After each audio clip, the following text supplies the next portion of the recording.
Elle est diplômée d'études de langue allemande et espagnole de l'Université Bishop de Lennoxville. En 1993, elle effectue un échange étudiant en Allemagne dans le cadre d'un programme d'immersion de 3 mois, une expérience qui façonnera son choix de carrière. En 2008, après de nombreux postes dans le domaine du tourisme, elle entre à l'Association touristique régionale et 5 ans plus tard, en 2013, elle est âgée de 35 ans, elle devient la plus jeune directrice générale du Québec. J'accueille aujourd'hui celle qui dirige Tourisme Saguenay-Lac-Saint-Jean, Julie Dubord. Bonjour Julie. Bonjour Sandra. Rayonnante Julie. Julie, d'où vient cette passion pour le tourisme et les langues aussi? Parce que études allemand, espagnol, d'autres langues aussi. Toute une passion. Je dirais que c'est comme un élan. Le tourisme, il est venu jusqu'à moi, tout simplement. Oui, les langues, depuis que je suis tout petite, j'ai toujours parlé beaucoup, selon mes parents. Et j'ai rapidement aimé la langue anglaise. Par la suite, j'ai eu un coup de cœur pour la langue allemande et j'ai découvert que c'était des moyens d'entrer en communication avec les gens. Et je trouve que le tourisme est un vecteur pour faire partager, je vais dire, notre passion pour la région. Puis moi, j'ai une passion un peu contagieuse, voire un peu dérangeante, à quel point j'aime la région. Et quand j'ai fait mes études justement en langue, le seul sujet que j'utilisais dans mes présentations orales était la région du Saguenay-Lac-Saint-Jean. Donc j'avais mon guide touristique, je présentais les lieux qu'on avait à visiter, tout ça, puis les beautés de notre région. Donc c'est comme si, spontanément, ma réponse, je vais dire, à mon élan était le tourisme. Puis le tourisme est venu à moi presque instantanément. Alors que tu étais étudiante, j'aimerais que tu me parles de cette prise de conscience majeure qui a été définie par ta formation et tes expériences extrascolaires que tu as pu vivre. Je dois dire que l'événement charnière a été sans équivoque mon échange en Allemagne. C'était la première fois d'abord que j'étais loin de chez moi, que j'étais évidemment dans un autre pays, dans un contexte complètement différent du nôtre. Puis, c'est là où j'ai compris la force d'aller vers l'autre, puis de comprendre la réalité de l'autre. Donc, une forme d'empathie, mais entre cérébral et un élan du cœur, c'est un peu particulier. Puis, je me souviens qu'à mon retour, pratiquement tout le monde me dit « T'es changé, t'es pas la même personne ». On part avec un a priori, puis on le dit souvent, là, les voyages changent ou forment la jeunesse, effectivement. Moi, ça a été ce qu'on appelle un changement drastique, là, une cassure, mais positive. Je pense qu'une ouverture, en fait, que je m'attendais pas à vivre. Une ouverture vers l'autre. Définitivement. Vers la différence. La différence, puis la réalité d'un autre pays. On est bien au Québec. On a une histoire magnifique, puis je trouvais la posture j'avais 16 ans, en fait, là, j'étais toute jeune. Donc, il y a une espèce de naïveté de je m'en vais en voyage, puis qu'au final, je vais dire, les plus beaux enseignements m'ont pas été faits, je vais dire de force, là, il y a un cours entre 8h et 9h, puis il y a un enseignement qui m'est donné. C'est vraiment à travers les gens que je suis entrée en contact, des jeunes de mon âge, des adultes, des parents qui avaient vécu, même les grands-parents qui avaient vécu la guerre. Puis ça m'a énormément transformée, vraiment. C'est comme si mon regard s'était élargi à ce moment-là. Ce que je comprends, c'est que tu grandis beaucoup au contact des autres. Énormément. Je suis un peu une éponge. C'est ma maladie. maladie. Il y a des rencontres professionnelles qui t'ont marqué, des rencontres personnelles. Parle-nous de ces rencontres-là. Oui, j'ai eu quelques... J'irais même jusqu'à dire, puis je sais que ça peut paraître un peu surprenant, mais c'est des coups de foudre professionnels. Où est-ce qu'il y a quelque chose, il y a une chimie qui s'installe avec des gens que tu croises sur ton passage, puis que, encore là, tu ne l'attendais pas dans le détour. C'était pas spécifiquement ça l'intention de la rencontre ou de la croisée, si on veut. Mais ces gens-là m'ont apporté d'abord une confiance. Tu sais, quand le voir dans le regard d'un autre de « Oh, t'as un potentiel, toi ». Puis en plus, de surfer sur une compétence extraordinaire de quelqu'un qui a 20 ans d'expérience, 30 ans d'expérience. puis qui est absolument généreux, puis j'en ai quelques-uns là, dans mon parcours. Mais il y en a certains qui ont été carrément déterminants dans, je pense, où je suis présentement, qui ont eu la générosité de me le donner, puis qu'en même temps, ils m'ont fait croire ou ils m'ont convaincu que j'étais capable d'absorber leur expérience, puis peut-être éventuellement me retrouver où eux-mêmes se retrouvaient ou étaient à ce moment-là. Des espèces de mentors, est-ce que tu peux les Oui, considérer j'ai comme ça? longtemps appelé une personne en particulier un mentor, puis aujourd'hui, c'est un proche collaborateur, c'est un ami, c'est un égal. Un mentor, il y a une espèce de hiérarchie, je vais dire, dans la posture, tandis que là, je sens que moi aussi, parfois, je nourris notre relation professionnelle, puis on continue à apprendre un et l'autre, mais ensemble, d'égal à égal, puis ça, notre relation a évolué dans ce sens-là, puis je trouve ça merveilleux, vraiment. Julie, tu es une femme profondément humaine, généreuse. Quand on est très humaine et généreuse, souvent, on vit des obstacles, on est plus sensible. Est-ce qu'il y a des obstacles qui ont été plus difficiles à surmonter au cours de ta carrière, qui n'est pas finie, soit dit en passant? J'espère que pas. J'espère que non. Mais honnêtement, là, le plus gros impact ou le plus gros obstacle, c'est-à-dire que j'ai rencontré, c'est moi.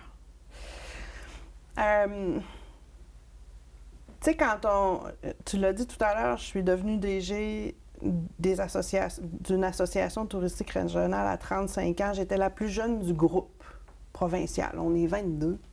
J'étais toute seule dans la trentaine, 35 ans, toute jeune. Puis c'était pas rien. Saguenay-Lac-Saint-Jean, c'est pas une petite région. Puis moi-même... Une femme aussi? Une femme. Il n'y avait pas beaucoup de femmes à ce moment-là dans les postes de DG. Ce qui a changé quand même depuis, mais c'est surtout que quand je suis arrivée là-bas, je m'auto-diminuais dans ma capacité à accomplir quelque chose. J'étais mon pire ennemi où je me disais « t'es trop jeune, tu viens d'arriver, t'en as encore à apprendre. » Puis je pensais, très honnêtement, que j'étais entourée d'hommes de tête, d'hommes très forts, très compétents, que j'admirais énormément. Puis je me disais, en devenant DG, probablement qu'ils vont me prendre de haut, parce que je suis la petite jeune qui vient d'arriver. Puis moi-même, je m'auto-mettais dans cette position-là. Et il n'y en a pas une fois, qui m'a pris comme ça, Sandra. Pas un. Je l'ai toujours vu dans leurs yeux, qui croyaient en moi. Puis des gens, tu sais, qui ont des entreprises immenses, qui sont très influents, qui ont une portée énorme, qui ont beaucoup de caractère, tu sais, puis qu'ils aiment ça, mener les affaires. Fait que je me disais, ils vont m'embarquer dans leur affaire, puis j'aurais pas mon mot à dire, puis tout au contraire. J'ai été énormément consultée, entendue, puis on m'a fait beaucoup de place, puis pas de manière condescendante. Tu sais, pas ma pauvre petite fille. Je vais faire attention à toi, ma pauvre petite fleur tendre. Non, mais sincèrement, j'avais l'impression qu'on me regardait dans les yeux, pas d'en haut, ni de... Bon. Ils ont vu la leader en toi. Plus que moi. C'est ça qui est un peu étonnant.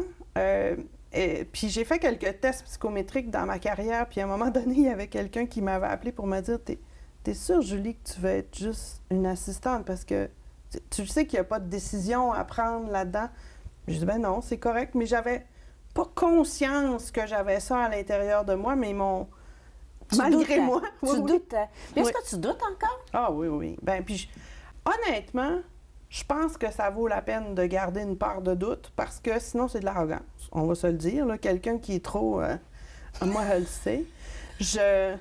Mais honnêtement, puis tout change. Tu sais, tu peux pas t'asseoir sur des certitudes dans rien. De toute façon, tu sais, on le voit, là, les variables changent au quotidien. Puis je pense que c'est d'avoir un doute qui... pour moi, c'est une force motrice. Avoir le doute, c'est que ça te permet de faire une pause, dire « OK, est-ce que j'ai pris la bonne décision? » Puis de pas y aller non plus seul au centre, tu sais, suivez-moi. t'es à la tête d'une équipe, t'es à la tête d'une industrie, t'es dans un groupe, mettons, avec les directeurs généraux des associations touristiques régionales. Je ne travaille pas pour moi. Donc, j'ai le devoir d'écouter, d'entendre ce qui se passe autour. Puis si tu fais juste dire « je le sais, j'y vais », tu vas te river le nez, c'est pas long. Fait que moi, j'aime beaucoup Il y a des doutes qui sont débilitants, là, puis que, tu sais, on a tous des périodes de doute, je vais dire, plus... accentuées. Ouais, puis plus noires, là, si on veut. Puis je pense pas que c'est propre au genre féminin ou masculin ou peu importe le genre. Je pense plus que c'est, à un moment donné, il y a quelque chose dans... Je suis à ma place, je fais-tu la bonne chose? Puis il y a un doute à un moment donné qui peut venir un peu plus débilitant. Mais de s'en servir comme, OK, ça fait en sorte, en fait, que je prends de meilleures décisions. C'est un pas de recul qui me permet d'avancer. T'en as pris des décisions dans ta vie. Oui. Est-ce qu'il y en a une qui te rend plus fière que les autres? Qu'est-ce qui te rend fière? La liste est longue, honnêtement. Puis je pense que ce qui me rend fière, c'est que justement, ça ne tient pas à un morceau. C'est une affaire qui fait que j'aime ma carrière, je suis satisfaite. J'ai plein de choses qui me satisfont. Fait que s'il y a quelque chose qui bouge, qui change, des nouveaux amis, des nouvelles opportunités, des embûches qui se présentent, j'y fais face, puis je suis... Pas que je suis pas attachée aux choses, bien au contraire, j'aime d'amour, mais en même temps, je comprends que des fois, la vie fait qu'il y a des choses qui nous quittent. Dans le fond, moi, j'ai perdu mon frère dans un accident d'avion en 2005. Il avait 29 ans.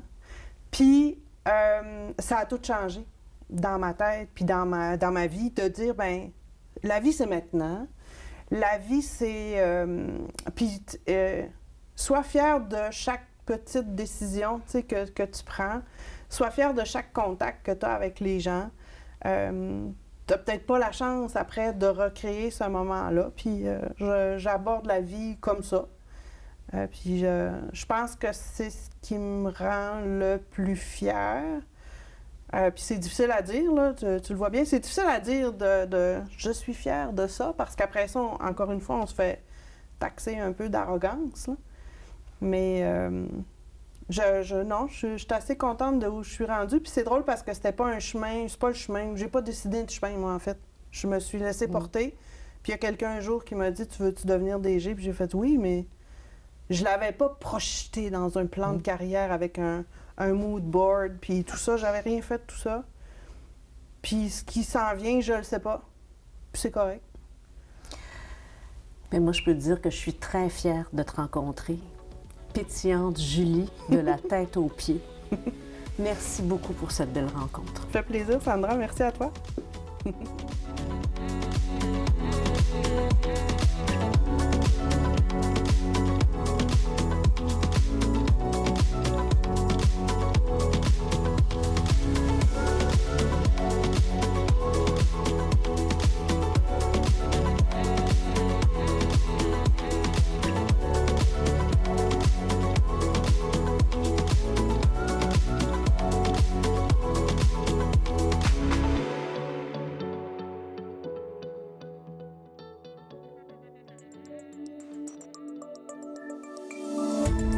Cette émission d'Accès est appuyée par Cogeco et est rendue possible grâce à la collaboration de la communauté avec Nous TV.